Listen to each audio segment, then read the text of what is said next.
അപ്പൊ എന്ത് ചെറിയ വെട്ടം കിട്ടി അല്ലെ? ഒരു മെഴുകുതിരിയുടെ വെട്ടം എന്ന് പറഞ്ഞാൽ എങ്ങനെയാ? വളരെ ചെറുതാ അല്ലെ? ചെറിയ വെട്ടം കിട്ടി. അപ്പൊ എന്താ കുറച്ചൊരു ആശ്വാസം ആയി അല്ലെ? എങ്ങും വീഴത്തില്ല അല്ലെ? സേഫ് ആയിട്ട് ഇരിക്കാൻ പറ്റുന്ന കുറച്ചൊരു ആശ്വാസമായി. അത് കഴിഞ്ഞപ്പോ അടുത്ത ആള് പോയിട്ട് വേറൊരു മെഴുകുതിരി എടുത്തുകൊണ്ട് വന്ന് ഒന്ന് കത്തിച്ചു. അപ്പൊ എന്താ കുറച്ചുകൂടെ വെട്ടം കിട്ടി അല്ലെ? അതായത് മൂന്നാമത്തെ ഒരാളും കൂടെ പോയിട്ട് എന്താ ഒരു മെഴുകുതിരി കത്തിച്ചു. അപ്പൊ കുറച്ചുകൂടെ വെളിച്ചം കിട്ടി. അപ്പം എന്താ ആ വെളിച്ചം ഇങ്ങനെ ആ റൂം മൊത്തം അല്ല ആ മിറ്റം മൊത്തം എന്ത് വെളിച്ചമായി.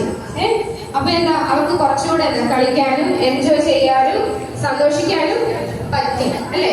അപ്പൊ ഇരുട്ടുള്ളവർ എന്താ നമുക്ക് കുറച്ച് അല്ലെ നമുക്ക് ചില കാര്യങ്ങളൊക്കെ ചെയ്യാനുണ്ട്. ഇരുട്ടുള്ളവർ അല്ലെ നമുക്കൊരു ബുദ്ധിമുട്ടുണ്ട് അല്ലെ? നമുക്കൊരു പേടിയുണ്ട്, ഒരു ഭയമുണ്ട് അല്ലെ? ഇരുട്ടത്തൊന്നും ഇറങ്ങാൻ കുറച്ചൊക്കെ പേടിയൊക്കെ നമുക്കുണ്ട്. പക്ഷെ വെളിച്ചം വന്നാൽ നമുക്ക് അങ്ങനെയുണ്ടോ?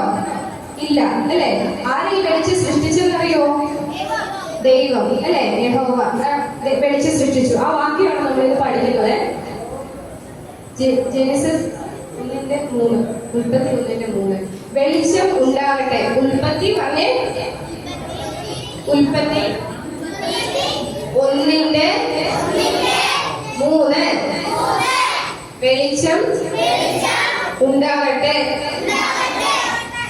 അതാണ് വാക്യം കേട്ടോ. ആദ്യത്തെ ദിവസത്തെ വാക്യമായിരുന്നു. അത് വിട്ടുപോയി. ഒന്നുകൂടെ നിങ്ങൾ ഓർപ്പിച്ചത് കേട്ടോ. ആദ്യത്തെ വാക്യം എന്താ? ഉൽപ്പത്തി 1:3 വെളിച്ചം ഉണ്ടാകട്ടെ. അത് ആരാ പറഞ്ഞേ? ദൈവം. ആരാ വെളിച്ചം സൃഷ്ടിച്ചേ? അപ്പൊ വെളിച്ചം വന്നു കഴിഞ്ഞപ്പോ എന്തായി? ഇരുട്ടും ഉണ്ടായി അല്ലെ? അങ്ങനെയാണ് രാത്രിയും പകലും ഉണ്ടായത് അല്ലെ? ഇപ്പൊ ഏതാ? പകലല്ലേ? ഇപ്പൊ വെളിച്ചമുണ്ട്. രാത്രി ആവുമ്പോ എങ്ങനെയാ? ഇരുട്ട അല്ലേ? അപ്പൊ ഒന്നുകൂടെ കേട്ടോ. വെളിച്ചം ഉണ്ടാകട്ടെ. ആരാ കൽപ്പിച്ചത്? ദൈവം കേട്ടോ.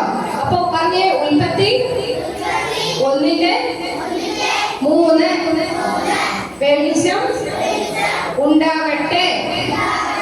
ഓക്കെ, ഈ മറക്കുവോ? ആദ്യത്തെ ദിവസത്തെ മനപ്പാഠവാക്യം എന്താ?